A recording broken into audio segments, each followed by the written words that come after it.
Hello, it's Mark Palmieri from Buds Imported Cars, and today I want to show you how to use a Compustar Immobilizer.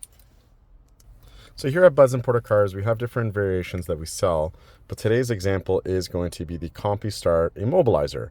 And what this allows you to do is turn off the push button start to not let the vehicle turn on. So how to engage your immobilizer? You're going to press the lock button once. You'll notice the blue logo. And there's a small little tick sound in the car where the immobilizer turns on.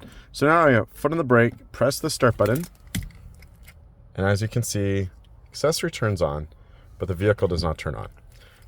So now the immobilizer is working essentially to help prevent any theft. How to turn off the immobilizer? You press this button 1, 2. There's the little unlock button. I'm now going to press the start button, and your vehicle has started. This will help any potential thefts to the vehicle and not allow anyone to program their own key fob. And this is what the immobilizers are doing to help prevent any sort of thefts. Once again, I am using the Compustar Immobilizer just with the single button.